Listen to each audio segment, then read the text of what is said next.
اعوذ باللہ من الشیطان الرجیم بسم اللہ الرحمن الرحیم اصحابو یہ لے جاؤ بھی قمیصی میری قمیص حاضہ یہ فالقوہ پس اس کو ڈال دو علی وجہی ابھی اپنے باپ کے چہرے پر یاتی بصیرہ تو اس کی بصیرت لوٹ آئے گی. یہ قمیص کا آپ کو بتانا تھی اس لیے دوبارہ یہ پڑھا ہے.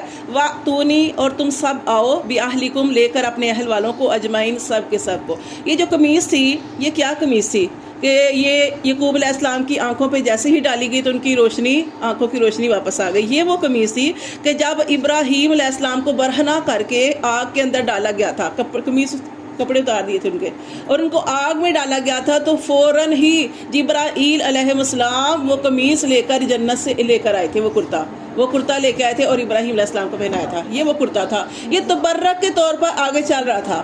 یہ ابراہیم علیہ السلام سے اسحاق کے پاس, اسحاق کے بعد آگے اسحاق نے کس کو دیا؟ یعقوب علیہ السلام اپنے بیٹے کو. یعقوب علیہ السلام نے ان کو بہت محبت تھی یوسف علیہ السلام سے, تو یوسف علیہ السلام کے گلے میں اور جیسے تویز نہیں بنا کر ڈال لیتے, انہوں نے یوسف علیہ السلام کے گلے میں وہ تویز سا بنا کے وہ ڈالا تھا. اب دیکھ سوچئے کہ کرتا اور تویز بنا کے, وہ کرتے کی جنتی کرتا تھا, خاصیت تھی کہ اس کو وہ چھوٹا بھی ہو جاتا تھا اتنا سا کہ پھر انہوں نے گلے میں ڈالا ہوا تھا کہ یوسف علیہ السلام کو نظر نہ لگ جائے. ٹھیک ہے, اب وہ ڈالا ہوا تھا. اب یہ دیکھیں یوسف علیہ السلام, ان کو جب کنویں میں ڈالا گیا تو بھائیوں نے ان کا بھی کرتا اتار دیا, اور وہ کرتا جھوٹا آپ کے جانتے ہیں نا کہ خون لگا کے لے گئے تھے باپ کے پاس. اب پھر یہ برہنہ تھے, تب جبرائیل علیہ السلام آئے, انہوں نے ان کا وہ تویز جو تھا وہ کھولا اور وہ کرتا ان کو پہنا دیا. یہ کرتا تبرک کے طور پر متبرک مانا جاتا تھا. اس کو تب سے یہ یوسف علیہ السلام کے پاس تھا. اس کے اندر یہ خاصیت تھی اس کی کہ جبرائیل علیہ السلام نے بتایا تھا کہ جس کی بصارت نہ ہو بس تو اس کی آنکھوں میں ڈالیں گے تو وہ بینا ہو جائے گا, دیکھنے لگے گا. تو اس لیے یہ یعقوب علیہ السلام کی جب آنکھوں میں ڈالا گیا تو ان کو پھر یہ بنائی واپس کسی آگے تھی. ولما اور جب فصلت العیرو جب چلا قافلہ, کالا کہا ابوہم ان کے باپ نے, انی بے شک میں لاجدو میں البتہ میں پاتا ہوں ریحا خوشبو یوسف علیہ السلام کی. اب دیکھیں کہ یہ 8 دن کا سفر تھا. سوچے یہ مصر سے کنعان کا 8 دن کا سفر. اب یوسف علیہ السلام جب کنویں کے اندر ہیں, پاس ہی ہے کنواں, 3 دن کنویں میں رہے, یعقوب علیہ السلام کو کوئی خوشبو نہیں آئی. اب جب یہ وہاں پہ 8 دن کی مسافت ہے, وہاں سے ابھی یہ چلا ہے قافلہ. قافلہ کیا؟ ان کا بیٹا, اس نے کہا تھا جس نے کنویں میں ڈالا تھا نا, اس نے کہا تھا میں سب سے پہلے میں لے کے جاؤں گا اپنے باپ کے پاس یہ قمیص. تو یہ ابھی ادھر سے چلا ہے, ادھر سے یعقوب علیہ السلام کو خوشبو آنی شروع ہو گئی. اپنے گھر والوں سے کہتے ہیں مجھے خوشبو آ رہی ہے یوسف علیہ السلام کی. یہ یہاں پہ یہی ذکر ہے, انی لاجد ریحا یوسفا. وہ کہنے لگے کہ البتہ میں پاتا ہوں خوشبو یوسف کی, لولا ان تفندون کہیں تم یہ نہ کہو کہ یہ بوڑھا سٹھیا گیا, کہ یہ بوڑھا تو بہک گیا, ابھی ویسی باتیں کر رہا ہے. کالو گھر والے کہنے لگے تاللہ اللہ کی قسم انکا لفی دلالک القدیم, تو پرانی ہی باتوں میں لگا ہوا ہے. وہ گھر والوں نے یقین نہیں کیا, وہ کہنے لگے کہ یہ انکا بے شک تو لفی دلالک القدیم, وہ پرانی وہ کیا کہتے ہیں یہاں پہ ہم نا یعنی وہ نہیں پڑھیں گے نا, یہاں پہ وہ گمراہی نہیں پڑھیں گے, تو ان کے لیے تو ابھی پچھلی ہی باتوں میں گرفتار ہے. فلما پھر جب انجا البشیرو جب آیا ان کے پاس بشیر میں نے خوشخبری سنانے والا, جب آیا ان کے پاس خوشخبری سنانے والا, القاہو تو اس نے ڈالا علی وجہہ وہ جو کرتا تھا چہرے پر ڈالا کس کے؟ باپ کے. فرتد بصیرہ تو لوٹ آئی ان کی بصارت. کالا کہا انہوں نے علم اقل لکم کیا میں نے تمہیں نہیں کہا تھا, انی عالم بے شک میں وہ جانتا ہوں, من اللہ اللہ کی طرف سے, ما لا تعلمون جو تم نہیں جانتے میں وہ جانتا ہوں. اب وہ بیٹا جو تھا ان کے ساتھ اور بھی لوگ تھے وہاں پہ, یہ جب پہنچے ہیں تو کیا ہوا کہ کرتا جب ان کی آنکھوں میں ڈالا گیا تو ان کی روشنی واپس جو تھی وہ آ گئی تھی. اب یہاں پہ آپ کو یہ بتانا ہے کہ جب کوئی آپ کے لیے کوئی خوشخبری لے کے آئے تو اس کو انعام دینا چاہیے, یہ سنت ہے. اب یعقوب علیہ السلام نے ان کا بیٹا بھی تھا اور بھی تھا ان کے ساتھ, تو انہوں نے جب خوشخبری سنائی تو یعقوب علیہ السلام نے کہا کہ آج 7 دن سے ہمارے گھر میں کھانا نہیں بنا. یعنی حالات ہی ٹھیک نہیں تھے, اتنی زیادہ وہ تنگ دستی تھی. انہوں نے کہا 7 دن سے ہمارے گھر کھانا نہیں بنا, اگر کھانا بنا ہوتا تو میں آپ کو کھانا کھلاتا. خوشی ہو نا, خوشی کا وقت جیسے ہم کہتے ہیں نا دعوت کرنی ہے, تو یہ سنت ہے. تو انہوں نے کہا کہ اگر کھانا تو میں کھانا کھلاتا، لیکن کھانا نہیں ہے تو میں یہی کر سکتا ہوں کہ دعا دے سکتا ہوں کہ اللہ تعالیٰ تمہاری جو وقت موت ہے وہ آسان کرے. تو یہ انہوں نے دعا دی تھی. اور اسی طرح آپ نے پڑھا، پیچھے ہم پڑھ چکے ہیں وہ سورۃ توبہ کے اندر ایک صحابی کا واقعہ. کون سے 2 صحابی تھے جو پیچھے رہ گئے تھے؟ کعب بن مالک، یاد ہے آپ کو کہ 50 دن بعد ان کی توبہ قبول ہوئی. وہ 2 صحابی تھے، ایک تو بوڑھے تھے اور ایک کعب بن مالک تھے. کعب بن مالک کا پورا واقعہ میں نے آپ کو تفصیل سے بتایا کہ کعب بن مالک وہ کہتے ہیں کہ اس سے پہلے، اس غزوے سے پہلے میرے پاس نہ اتنے جانور تھے، نہ میں اتنا مالدار تھا، لیکن اس دفعہ جب نبی پاک صلی اللہ علیہ وسلم نے حکم دیا تو میں نے سوچا میں نکل جاؤں گا. نبی پاک صلی اللہ علیہ وسلم نکل گئے، یہاں تک کہ نکل گئے. میں نے سوچا کوئی بات نہیں، میں بھی نکل جاؤں گا، میرے پاس سواری ہے، سواریاں ہیں، میرے پاس مال ہے، سارا کچھ ہے، میں جلدی پہنچ جاؤں گا. پھر پتہ لگا کہ نبی صلی اللہ علیہ وسلم وہاں پہنچ گئے، خبر ملتی رہی. انہوں نے کہا کہ کوئی بات نہیں، میں پہنچ جاؤں گا. لیکن جب وہاں پہ پہنچ گئے جہاں پہ غزوے پہ پہنچنا تھا، پھر وہ صحابی نہیں جا سکے. تو یہ اللہ تعالیٰ نے ان کو سزا دی تھی.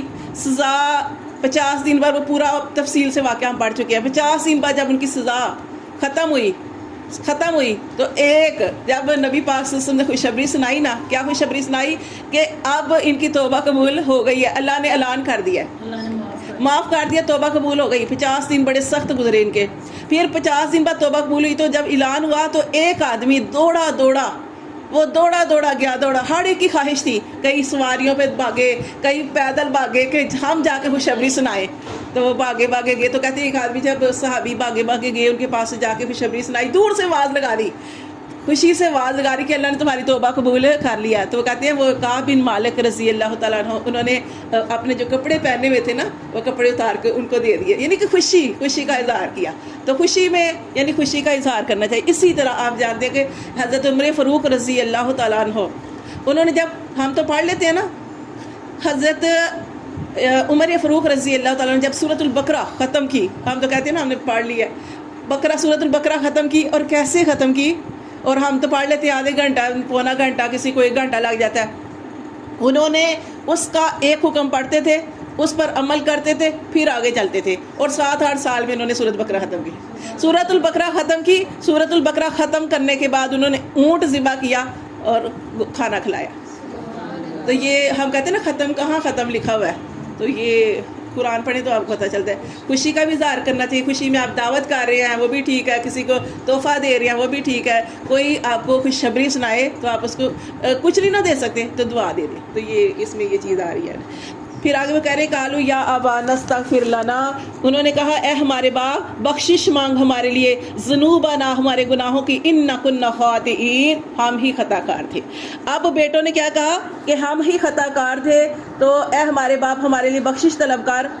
تو قالا یعقوب علیہ السلام نے کہا سوفا ان قریب استغفر لکم ربی، میں بخشش طلب کروں گا تم سے، تمہارے لیے، ربی اپنے رب سے. اب انہوں نے یہ نہیں کہا کہ میں، وہ تو میں نے آپ کو پہلے بتایا تھا کہ وہ پہلے بہت ان کو دکھ ہوا کہ دیکھو میرا بیٹا اتنی پاس تھا اور تو نے مجھے بتایا نہیں، تم سب نے مل کے یہ سارا کچھ کیا ہے. چلو جو بھی سارا واقعہ ہو گیا، لیکن یہاں پہ یہ انہوں نے بتایا کہ انہوں نے اپنے باپ سے جب کہا تو باپ نے فوراً ہی ان کے لیے دعا نہیں کی. کیوں نہیں کی؟ اس کی وجہ یہ تھی، ایک تو غم بہت زیادہ تھا، انہوں نے کہا ایک دم میں معاف نہیں کر سکتا. دوسرا انہوں نے پھر یہاں پہ یہ کہا کہ میں جلد ہی بخشش طلب کروں گا اپنے رب سے تمہارے لیے. تو اس کی وجہ کیا تھی کہ وہ وجہ یہ تھی، اس میں وہ فضیلت آ جائے گی کس کی؟ تہجد کی.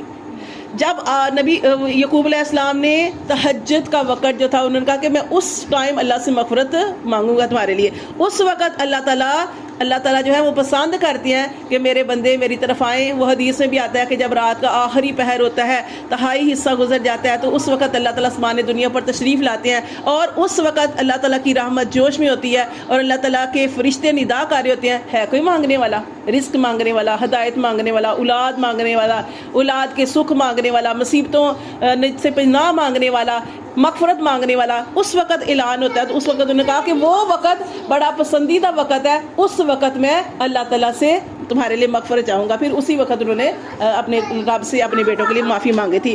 وہ آگے کہا جا رہا ہے کہ انہو بے شک وہ اللہ هو الغفور الرحیم، وہ تو بڑا ہی بخشنے والا اور بڑا ہی رحم کرنے والا ہے. فلما داخلوا، پھر جب وہ داخل ہوئے علی یوسف علیہ السلام کے پاس، آوا تو ٹھکانہ دیا الیہ طرف اس کی ابویہ اپنے والدین کو کو ٹھکانہ دیا، وقال ادخلوا اور کہا کہ داخل ہو جاؤ مصر میں انشاءاللہ اگر اللہ نے چاہا آمنین امن کے ساتھ۔ اب دیکھیں جب ایک جگہ سے آپ دوسری ملک میں جاتے ہیں جیسے ویزا لینا پڑتا ہے، کچھ مسائل پیش آتے ہیں، لیکن یہاں پہ کیونکہ وہ عزیز مصر تھے، بادشاہ بن چکے تھے وہاں کے، تو انہوں نے کہا کہ آپ کو کوئی روک ٹوک نہیں ہوگی، آپ بغیر روک ٹوک کے یہاں پہ مصر میں آ جاؤ۔ وَرَفَعَ اور بلند کیا ابویہ اپنے والدین کو، یعنی تخت پہ بٹھایا، علی العرش ورفع اور بلند کیا ابویہ علی العرش اپنے والدین کو عرش پر، تخت پر، وخروا اور گر پڑے لہو اس کے لیے سجدہ سجدے میں۔ اب یہ دیکھیں والدین کو تخت پہ بلند کیا، گر کون پڑے؟ گر بھی یہی پڑے، کون؟ آفتاب، ماہتاب اور یہ ستارے، یہ جو انہوں نے خواب دیکھی تھی۔ اب یہ جب بلند کیا اپنے والدین کو، پھر اسی وقت جبرائیل علیہ السلام جو تھے وہ وہی لے کر آ گئے، کس کے پاس؟ یوسف علیہ السلام کے پاس، اور کہا کہ آپ جائیں وہ شاہانہ لباس پہن کے آئیں، تو صحیح بادشاہ کا جیسے لباس وہ پہن کے آئے، اور یوسف علیہ السلام اجازت لے کے اندر گئے، اور ایسے وہ شاہانہ لباس پہن کے جب واپس آئے تو سارے بھائی بھی ان کو ایسے تھے بھی اتنے خوبصورت تھے، تو سارے ان کو دیکھ رہے تھے، اور بھائیوں کے ذہن میں آیا کہ واقعی یہ دیکھو اللہ نے واقعی ان کو ترجیح دی، جیسے آج بھی ہم نے سبق میں پڑھا۔ تو یہ نا اس وقت انہوں نے اپنے والدین کو جو تھا وہاں پہ بٹھایا، تو والدین انہوں نے کہا کہ بیٹا ہم اللہ کا، یہ انہوں نے شکرانہ سجدہ کیا تھا، اور شکرانے والد نے کہا کہ بیٹا اللہ نے ہمیں کہاں سے ہم نے نکالا، اور یہاں پہ اللہ نے ہمیں عزت سے، وہاں پہ ہم بھوکے، دیکھیں نا کیا حالت تھی کہ جب ان کے پاس سائل وہ خوشخبری سنانے والا گیا کھانا تک نہیں تھا، اور یہاں اللہ نے ہمیں اتنا اعلیٰ مقام دے دیا ہے کہ ان کا اس قدر استقبال کیا گیا نا کہ آپ حیران ہوں گے، اس قدر یوسف علیہ السلام نے وہ اتنے زیادہ لوگ بھیجے تھے استقبال کے لیے، پھر ان کو لایا گیا اور پھر عرش پہ بٹھایا، تو اس وقت تخت پہ بٹھایا، تو اس وقت پھر جو تھے نا والد صاحب اٹھے، والدہ اور یہ بھائی سارے انہوں نے ایک سجدہ کیا تھا، اور وہ کہا جاتا ہے یہ تزیمی سجدہ تھا، انہوں نے شکرانے کے طور پہ بھی کیا تھا، اور کچھ لوگ کہتے ہیں کہ انہوں نے یہ سجدہ جو خواب دیکھا تھا یوسف علیہ السلام نے، تو یہ انہوں نے کہا یہ تزیمی سجدہ تھا، یہ امت محمدیہ کے لیے سجدہ کرنا، یعنی اس طرح سجدہ کرنا جھکنا اللہ کے علاوہ کسی کے لیے جائز نہیں ہے۔ ہاں جیسے بزرگ ہیں، جیسے بڑے ہوتے ہیں تو پیار کے لیے جیسے آپ ادب سے تھوڑے جھک جاتے ہیں، وہ اور چیز ہے، تعظیم اور چیز ہے، لیکن سجدہ کسی کے لیے بھی اللہ کے علاوہ کسی کے لیے جائز بھی نہیں ہے۔ تو اس وقت ان کے والد صاحب نے بھی کہا، کیا کہا جب سجدے سے فارغ ہوئے تو اٹھے تو کہا کہ بیٹا یہ وہی خواب ہے، یہ اس خواب کی تعبیر دیکھو اللہ نے کیسے نکالی تھی کہ جو تم نے خواب دیکھی تھی کہ کیا آفتاب، ماہتاب اور 11 ستارے، بیٹا یہ وہی ہے، تمہارے ماں باپ اور یہ تمہارے بھائی، یہ تمہارے لیے آگے۔ تو یہ اللہ تعالیٰ نے، جس کو اللہ تعالیٰ نے اتنے مشکلات سے گزارا، کتنی مشکلیں آئیں، کتنی مشکلات سے گزارا، اور اللہ نے آخر ان کا مقام جو لکھا ہوا تھا یوسف علیہ السلام کا، اللہ نے ان کو وہاں تک پہنچا دیا۔ اللہ تعالیٰ صبر کا اجر ضرور عطا فرماتے ہیں۔ تو یہ یہاں پہ بتایا گیا ہے کہ وہ سجدے میں گر پڑے، وقال کہا یا آباتی اے میرے باپ، ھذا تعویل یہ تعویل ہے یا میرے خواب کی، من قبل اس سے پہلے میں نے دیکھا،